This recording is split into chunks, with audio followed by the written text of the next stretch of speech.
Hello and welcome to another LEGO Train MOC Showcase video. We are back once again with another Thomas & Friends character, and it's Ryan. Ryan is a character that's appeared in 2015's Sodor's Legend of the Lost Treasure, and was voiced by Eddie Redmayne. That's pretty cool indeed. Now, I also want to talk about something else when it comes to this character, because there's one design thing that kind of tricks me.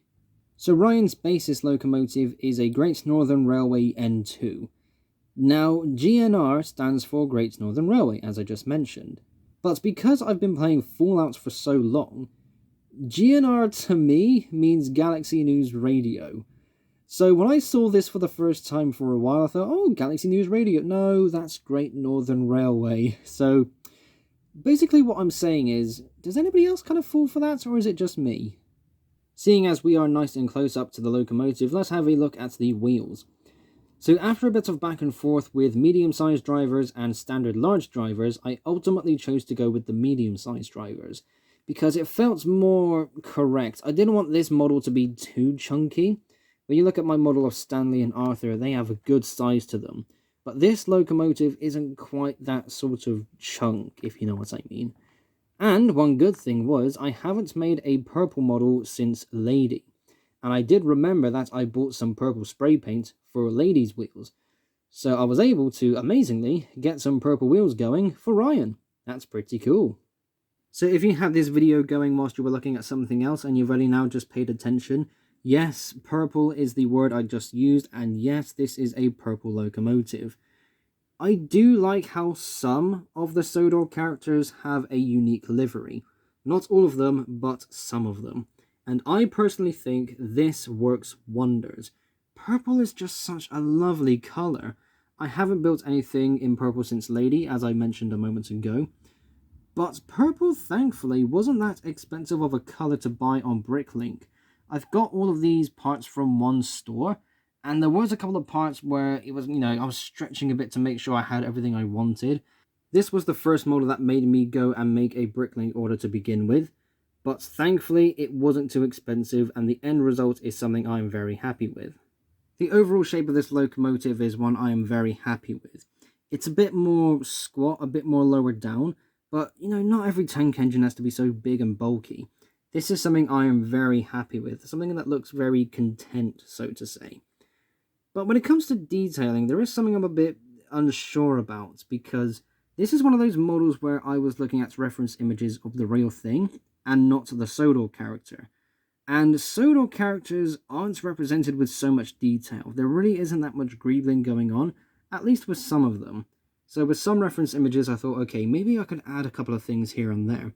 Most noticeably, these pieces on top of the water tank. These black pieces, just to make it look a bit more busier, I suppose, kind of works. This is one of those creative freedom areas.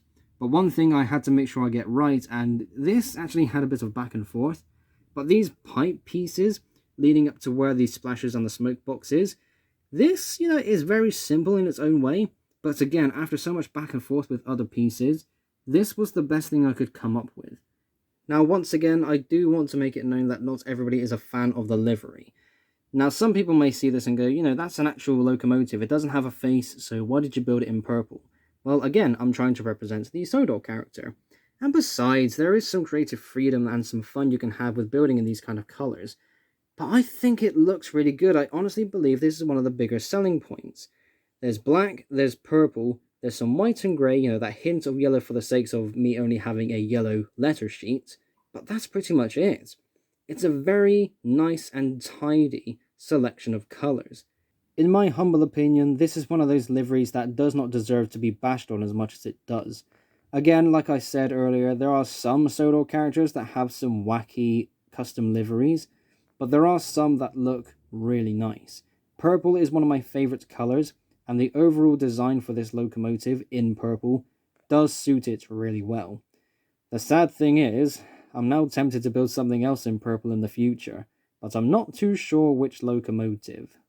And there we go, that is it for this MOC Showcase video. Thank you all ever so much for watching.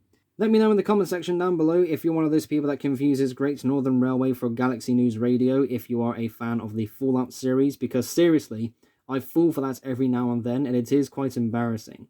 But at the same time, none of that distracts from the fact that this is one of my favorite tank engine MOCs ever, solely for the color. Seriously, I am much more turned on to using purple in the future. I really do need to give this a try one day. In the description, you can find a link to my Discord server where you can chat with like-minded fans of LEGO trains and Nerf blasters. Also in the description, you can find links to my Instagram and Flickr pages for some sneak peeks and behind-the-scenes action. Be sure to keep an eye out on my community tab for polls and updates. Thank you all ever so much for watching. Be sure to like and subscribe if you haven't already. I will see you all in the next episode. Bye-bye.